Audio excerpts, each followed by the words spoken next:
Bapak dan Ibu, pernahkah membayangkan sebuah kondisi di mana pembuluh darah di dalam tubuh kita, yang seharusnya lentur dan lembut seperti selang air baru, tiba-tiba berubah menjadi kaku, keras, dan siap meledak kapan saja, karena tekanan yang terlalu kuat? Seringkali kita tidak menyadari hal ini terjadi. Kita merasa sehat, kita merasa kuat, sampai suatu pagi kita bangun tidur, dan merasakan separuh tubuh kita tidak bisa digerakkan, atau lidah kita keluh, tidak bisa memanggil nama anak cucu kita. Itulah kengerian dari stroke, buah pahit yang dipetik dari pohon darah tinggi yang tidak dirawat. Seringkali kita mendengar bahwa darah tinggi adalah penyakit seumur hidup. Kita ditakut-takuti bahwa kita harus minum obat kimia segenggam setiap hari sampai akhir hayat. Lalu muncul ketakutan baru. Bagaimana nasib ginjal saya kalau dicekoki obat terus? Bagaimana nasib jantung saya? Hari ini, saya Dr. Irfan Ali, membawa kabar gembira dari dapur alam. Ternyata, Tuhan telah menumbuhkan dua tanaman hijau yang sangat segar, murah, dan mudah didapat, yang jika disatukan, kekuatannya mampu melenturkan kembali pembuluh darah yang kaku dan menurunkan tekanan darah tanpa memaksa jantung bekerja keras. Tanaman itu adalah seledri dan mentimun. Assalamualaikum warahmatullahi wabarakatuh. Salam sejahtera dan salam sehat yang penuh berkah untuk Bapak dan Ibu semua, para orang tua hebat yang saya muliakan. Selamat datang kembali di rumah kita bersama channel Sobat Sehat Penyakit Dalam. Saya merasa sangat bersyukur bisa kembali menemani waktu istirahat Bapak dan Ibu. Hari ini kita akan mengupas tuntas sebuah resep jus yang rasanya segar, tidak pahit, namun khasiatnya setara dengan obat penurun tensi mahal. Kita akan belajar bagaimana cara meraciknya agar menjadi obat, bukan sekadar minuman pelepas dahaga. Sebelum kita masuk ke pembahasan inti yang sangat penting ini, saya ingin menyapa Bapak dan Ibu semua. Bagaimana tensi Bapak Ibu hari ini? Apakah kepalanya terasa berat? Atau tengkuknya kaku? Saya ingin melihat semangat kesembuhan dari Bapak dan Ibu. Coba tuliskan di kolom komentar kalimat afirmasi ini. Saya siap tensi normal, jantung saya kuat, dan tolong sertakan juga dari kota mana Bapak dan Ibu berasal. Membaca komentar Bapak dan Ibu yang saling mendoakan dari seluruh pelosok Indonesia selalu menjadi bahan bakar semangat tersendiri bagi saya. Tanpa berlama-lama lagi, silakan Bapak Ibu siapkan posisi duduk yang paling nyaman. Mungkin sambil menyiapkan camilan sehat seperti potongan buah atau segelas air hangat, karena pembahasan kita hari ini akan sangat mendalam dan detail. Mari kita mulai dengan meluruskan beberapa mitos yang menyesatkan. Banyak yang beranggapan bahwa kalau sudah tua, tensi 160 atau 170 itu wajar. Katanya karena faktor usia. Izinkan saya meluruskan hal ini dengan penuh kasih sayang. Tekanan darah tinggi tidak pernah wajar, berapapun usianya. Tekanan yang tinggi artinya jantung Bapak Ibu sedang bekerja paksa, seperti mesin yang dipaksa lari kencang tanpa henti. Mitos kedua, banyak yang bilang minum jus seledri itu bisa bikin ginjal rusak atau ginjal basah. Ini keliru besar. Justru seledri membantu ginjal membuang racun, asalkan takarannya tepat dan tidak berlebihan. Hari ini kita akan buktikan bahwa alam adalah sahabat terbaik kita. Mari kita bercermin dari kisah nyata salah satu pasien saya yang sangat saya sayangi. Sebut saja namanya Bapak Haji Santoso, usia 68 tahun. Pak Santoso adalah tipe bapak-bapak yang keras kepala kalau soal kesehatan. Beliau penggemar berat masakan asin, ikan asin, telur asin, dan sop buntut yang gurih. Ketika divonis darah tinggi 5 tahun lalu dengan tensi 180/100, beliau menolak minum obat. Alasannya klasik. Beliau merasa badannya enak-enak saja, tidak pusing, tidak sakit. Beliau bilang, buat apa minum obat kalau tidak sakit? Kebiasaan makan asin, jalan terus, obat tidak diminum. Sampai suatu pagi, saat beliau sedang mengambil wudhu untuk sholat subuh, tiba-tiba pandangannya gelap. Beliau merasa bumi berputar, lalu jatuh terduduk. Saat mau berteriak memanggil istrinya, suaranya tidak keluar jelas, hanya gumaman rero. Tangan kanannya lemas, tidak bisa mengangkat gayung. Alhamdulillah, Keluarganya sigap langsung membawa ke rumah sakit. Pak Santoso terkena serangan stroke ringan atau mini stroke. Ada pembuluh darah kecil di otaknya yang tersumbat karena tekanan darah yang melonjak sampai ke 220. Di rumah sakit, Pak Santoso menangis. Beliau menyesal telah meremehkan si pembunuh senyap ini. Setelah masa kritis lewat, Pak Santoso datang ke saya untuk konsultasi pemulihan. Saya melihat ginjal beliau juga sudah mulai menurun fungsinya karena beban darah tinggi yang lama. Saya tidak bisa memberikan obat kimia dosis tinggi. Maka, saya meresepkan terapi pendamping, yaitu jus seledri dan mentimun setiap pagi dan sore, serta pantang garam mutlak. Awalnya beliau tidak suka baunya seledri, tapi demi sembuh, beliau rutin meminumnya. 1 bulan berlalu, Pak Santoso datang kembali dengan berjalan kaki sendiri, bicaranya sudah lancar. Tensi beliau stabil di angka 130/80, angka yang sangat bagus. Beliau bilang, "Dok, badan saya terasa enteng.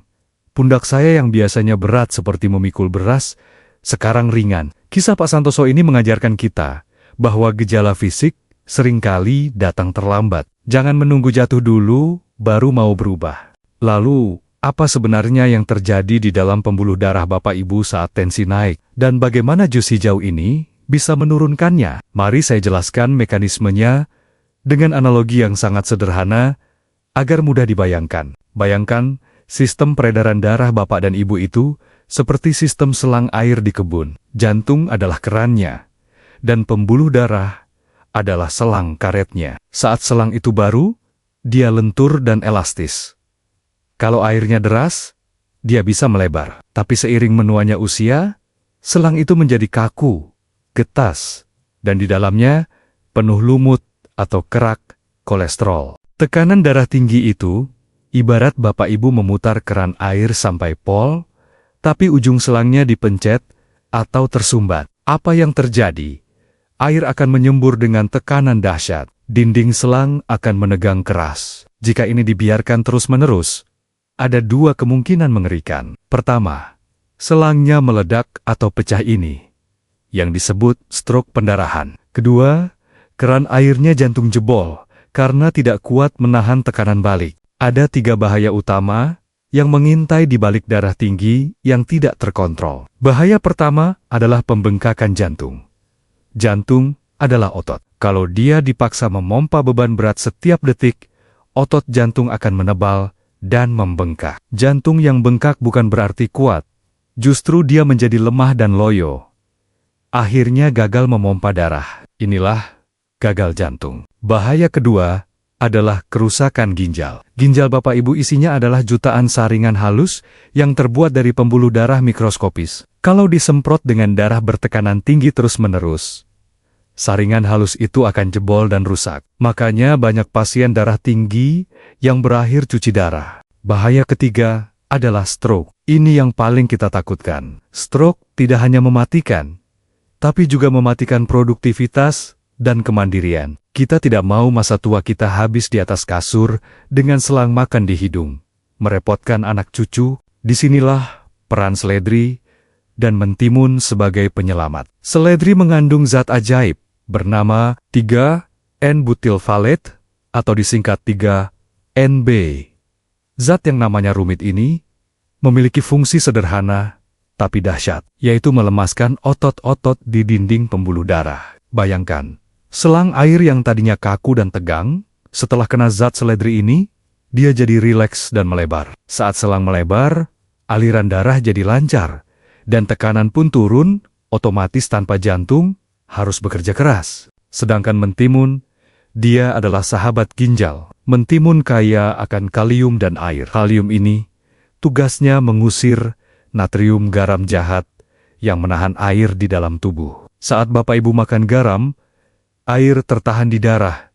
Volume darah naik, tensi naik. Mentimun datang, dia menarik garam itu dan membuangnya lewat pipis.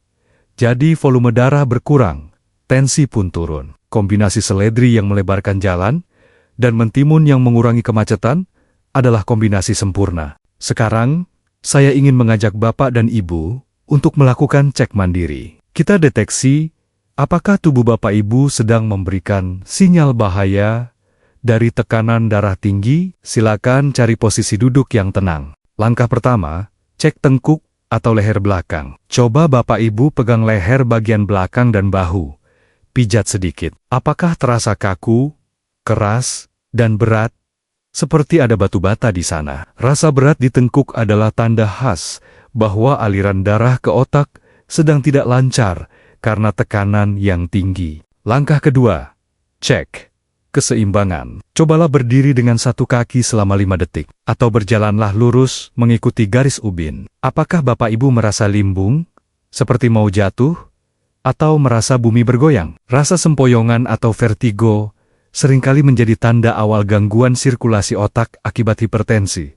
Langkah ketiga, cek penglihatan. Apakah akhir-akhir ini pandangan Bapak Ibu sering kabur mendadak, atau melihat seperti ada kunang-kunang, atau bintik-bintik cahaya terbang? Itu tanda tekanan darah tinggi mulai menekan saraf mata. Langkah keempat, cek napas.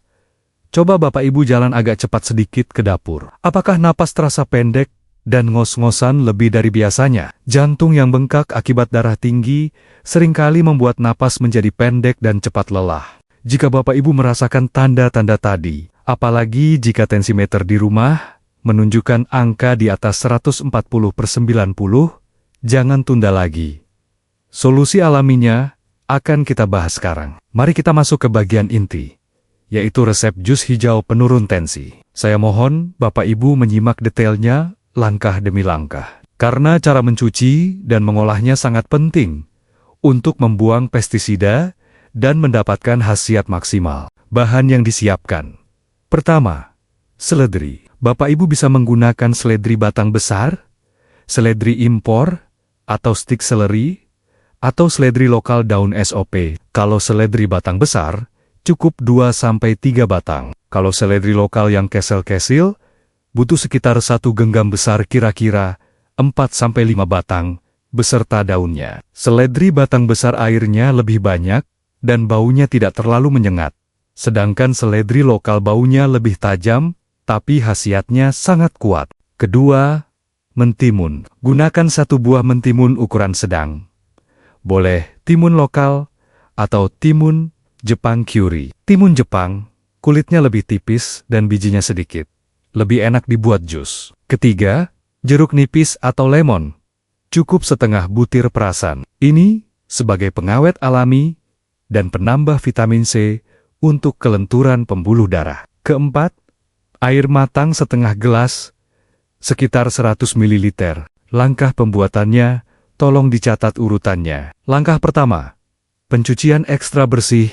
Ini wajib. Seledri adalah sayuran yang sering disemprot pestisida. Bapak Ibu harus merendam seledri dan mentimun dalam air yang diberi 1 sendok garam atau baking soda selama 15 menit. Setelah itu, bilas di bawah air mengalir sambil digosok-gosok batangnya. Pastikan benar-benar bersih agar kita tidak meminum racun. Langkah kedua, pemotongan. Potong-potong seledri menjadi ukuran 2-3 cm. Untuk mentimun, jika menggunakan timun lokal yang kulitnya tebal dan pahit, boleh dikupas sebagian. Tapi, jika pakai timun Jepang atau timun baby, kulitnya jangan dibuang semua, karena di kulit itulah terdapat banyak silika yang bagus untuk jaringan ikat. Cukup potong ujung-ujungnya yang pahit. Langkah ketiga, proses menjadi jus. Masukkan potongan seledri dan mentimun ke dalam blender. Tambahkan air matang setengah gelas. Blender sampai halus. Nah, di sini ada 2 aliran. Aliran pertama adalah disaring. Aliran kedua adalah diminum dengan ampasnya. Untuk Bapak Ibu yang baru pertama kali mencoba dan tidak suka rasa seret di tenggorokan, boleh disaring, ambil sarinya saja. Tapi, rekomendasi terbaik dari saya adalah jangan disaring.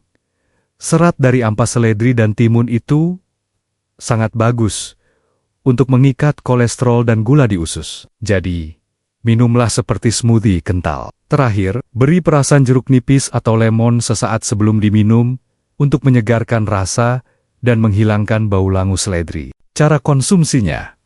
Minumlah jus ini 2 kali sehari. Waktu terbaik pertama, pagi hari saat perut kosong, sekitar 30 menit sebelum sarapan. Ini membantu penyerapan zat 3-NB seledri lebih cepat ke darah. Waktu terbaik kedua, sore hari sekitar jam 4 atau 5 sore. Ini adalah waktu di mana tekanan darah seringkali naik karena kelelahan aktivitas seharian. Bagi Bapak Ibu yang punya tensi sangat tinggi di atas 160, minumlah rutin pagi dan sore. Bagi yang tensinya 140-an, cukup sekali sehari. Di pagi hari, pantau tensi Bapak Ibu setiap 3 hari sekali. Biasanya dalam 1 minggu, akan terlihat penurunan yang signifikan. Nah dokter, banyak sekali pertanyaan titipan yang sering ditanyakan pasien saya terkait jus ini. Mari kita bahas dalam segmen tanya-jawab fiktif, yang mungkin mewakili keraguan di hati Bapak Ibu. Pertanyaan pertama, dokter,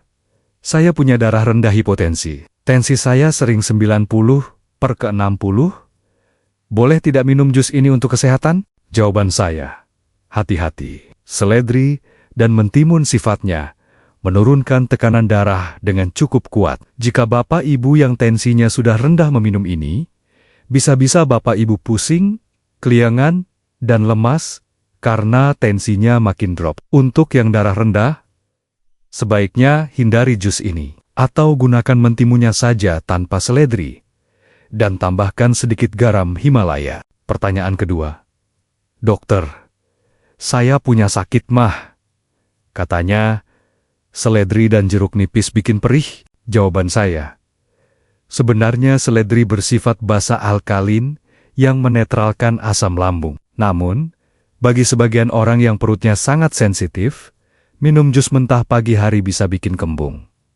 Solusinya, minumlah jus ini setelah makan, atau seduh seledrinya sebentar dengan air panas, jangan direbus lama. Cukup dicelup air panas sebelum di blender untuk mematikan enzim yang bikin gas, baru di blender. Jeruk nipisnya dikurangi atau ditiadakan dulu. Pertanyaan ketiga, dokter, ginjal saya sudah bermasalah gagal ginjal tahap lanjut, dan dokter melarang kalium. Boleh minum ini? Jawaban saya, ini pertanyaan sangat penting. Bagi pasien gagal ginjal kronis yang sudah dilarang makan buah dan sayur tinggi kalium oleh dokternya, maka jangan minum jus ini.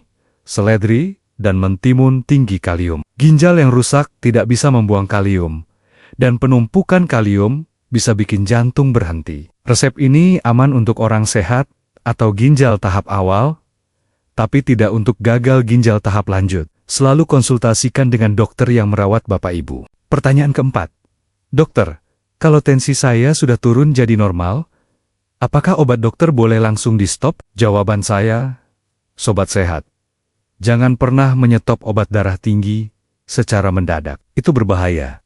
Bisa terjadi rebound hypertension atau lonjakan tensi tiba-tiba. Caranya adalah tapering off atau penurunan bertahap. Jika setelah minum jus ini tensi Bapak Ibu jadi stabil rendah, misal 110/70, lapor ke dokter Bapak Ibu, dok, tensi saya bagus nih. Bolehkah dosis obatnya dikurangi? Biarkan dokter yang memotong dosisnya pelan-pelan, misal dari 10 mg jadi 5 mg, lalu selang-seling. Sampai akhirnya, mungkin bisa lepas obat total, jika pola hidup sudah sangat sehat. Bapak dan Ibu yang saya cintai, memiliki tekanan darah yang normal di masa tua adalah kunci ketenangan hidup. Bayangkan betapa damainya hati Bapak Ibu jika tidak perlu lagi was-was setiap kali kepala pusing sedikit. Bayangkan Bapak Ibu bisa bermain dengan cucu tanpa takut tiba-tiba stroke. Kesehatan bukanlah hadiah undian, tapi hasil dari apa yang kita masukkan ke dalam mulut kita setiap hari. Segelas jus hijau yang murah meriah ini bisa menjadi tameng pelindung jantung dan otak. Bapak Ibu, rasanya mungkin sedikit asing di lidah pada awalnya, tapi khasiatnya akan terasa manis bagi tubuh Bapak Ibu. Saya mengajak Bapak dan Ibu, mari jadikan video ini sebagai awal perubahan. Besok pagi, saat ke tukang sayur, belilah seledri dan mentimun lebih banyak. Buatkan jus ini untuk diri sendiri dan pasangan. Jadikan momen minum jus bersama sebagai momen romantis menjaga kesehatan di masa tua. Jika Bapak dan Ibu merasa informasi ini bermanfaat, membuka wawasan baru, dan memberikan harapan, saya mohon dengan sangat, Jangan simpan rahasia ini sendirian. Bagikan video ini ke grup WhatsApp keluarga, grup arisan, grup reuni, atau ceritakan kepada tetangga sebelah yang mungkin sedang pusing, memikirkan tensinya yang tak kunjung turun. Sampaikan pada mereka, ada cara alami loh, enak dan segar. Satu kali Bapak Ibu membagikan informasi ini, mungkin bisa menjadi jalan kesembuhan bagi satu orang lansia di luar sana. Menyelamatkan mereka dari stroke, itu adalah amal jariah yang pahalanya mengalir terus. Tanpa berlama-lama lagi, mari kita tutup perjumpaan kita yang hangat ini dengan doa yang tulus. Ya Allah, Zat yang Maha Menjaga, jagalah jantung kami agar tetap berdetak kuat dan teratur. Lenturkanlah pembuluh darah kami agar aliran kehidupan di tubuh kami lancar. Jauhkanlah kami dari penyakit stroke dan penyakit berat lainnya, dan berikanlah kami sisa usia yang sehat, mandiri, dan penuh manfaat untuk sesama. Amin ya Robbal Alamin. Terima kasih sudah meluangkan waktu berharga Bapak Ibu bersama saya. Saya Dr. Irfan Ali. Mohon maaf jika ada tutur kata yang kurang berkenan. Sampai jumpa di video edukasi berikutnya. Segera ke dapur, buat jusnya, dan rasakan segarnya. Tetap semangat, tetap sehat, dan salam tensi normal. Wassalamualaikum warahmatullahi wabarakatuh.